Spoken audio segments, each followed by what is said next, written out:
Jadi di sini kita menggunakan aplikasi dan juga platform dari 4 jenis. Yang pertama ada Microsoft Word, yang kedua ada Microsoft Excel, yang ketiga ada Canva, dan juga keempat ada CapCut. Yang pertama kita menggunakan aplikasi Microsoft Word itu digunakan untuk menyusun dari penelitian yang kita teliti. Dan untuk Excel kita untuk mengumpulkan dan juga mengolah data yang kita teliti. Dan juga untuk Canva kita gunakan untuk membuat PowerPoint agar lebih bagus. Dan yang terakhir ada CapCut yang kita gunakan untuk mengedit video. Apa itu pendidikan? Pendidikan adalah usaha dasar terencana untuk mewujudkan suasana belajar dan proses pembelajaran agar peserta didik secara aktif mengemban kepotensian dirinya untuk memiliki kekuatan spiritual keagamaan, pengendalian diri, kepribadian, kecerdasan akhlak, ilmu hidup, dan pengetahuan umum serta keterampilan yang diperlukan dirinya untuk masyarakat berlandaskan undang-undang. Yang selanjutnya ada metode perkembangan pendidikan. Metode pembelajaran merupakan bagian penting dalam pelaksanaan pendidikan. Melalui metode yang tepat, peserta didik akan lebih terbantu dalam mencapai tujuan pembelajaran. Atas dasar itu, memilih dan menggunakan metode pembelajaran tidak boleh sembarangan. Metode yang baik adalah metode yang disesuaikan dengan filosofi pendidikan sekolah Anda, demografi siswa, kemampuan guru, serta misi pendidikan yang diemban sekolah.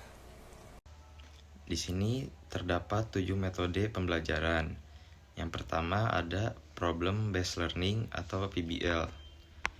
Metode pembelajaran yang bertujuan untuk mencetak peserta didik yang mampu memecahkan masalah secara independen maupun berkelompok. Yang kedua, Cooperative Learning. Metode pembelajaran ini memiliki sebuah karakteristik di mana peserta didik di kelas dibagi menjadi beberapa kelompok. Pada metode ini, murid secara mandiri membuat rencana belajar personal yang disesuaikan dengan ketertarikan serta kemampuan siswa. Materi pembelajaran dan program instruksi diberikan secara online. Yang ketiga, metode gamification.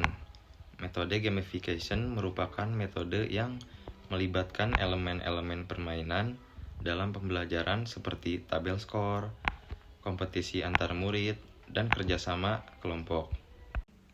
Yang keempat ada Flipped Classroom, metode yang memiliki karakteristik khusus di mana peserta didik diharuskan mempelajari materi pelajaran terlebih dahulu sebelum kelas berlangsung. Yang kelima ada Personalized Learning. Pada metode ini, murid secara mandiri membuat rencana belajar personal yang disesuaikan dengan ketertarikan serta kemampuan siswa. Materi pembelajaran, program, dan instruksi diberikan secara online. Yang keenam ada Kinesthetic Learning. Metode ini diwajibkan peserta didik untuk membuat, menciptakan, atau melakukan sesuatu. Yang ketujuh ada Direct Instruction. Metode ini, peserta didik lebih banyak pasif mendengarkan ceramah dan instruksi detail dari guru. Analisis dari pembuatan laporan mengenai tingkat penyelesaian pendidikan di Provinsi Indonesia dari tahun 2020 sampai 2022 pada tingkat SD, SMP, dan SMA. Sesuai dengan apa yang telah kita analisis pada penyelesaian pendidikan di Indonesia terhitung cukup tinggi. Namun, sangat disayangkan untuk penyelesaian di tingkat SMA cukup rendah yang akan sangat berpengaruh pada masa depan Indonesia. Jadi, kesimpulan dari hasil penelitian yang telah kita teliti adalah penyelesaian pendidikan di Provinsi Indonesia beberapa di antaranya masih rendah, terutama di beberapa daerah, contohnya Papua. Kemungkinan besar beberapa dari mereka masih belum semangat belajar karena kurangnya fasilitas dalam mengajar dan juga pembelajaran. Lalu ada saran. Saran dari kami adalah memperbaiki dan mengembangkan sistem pembelajaran agar masyarakat mampu menyelesaikan pendidikan di Indonesia, melakukan perubahan dalam gaya pembelajaran yang berguna untuk menaikkan minat peserta didik, memberi kesempatan kepada peserta didik agar dapat menyelesaikan pendidikan yang senyaman mungkin. Terima kasih.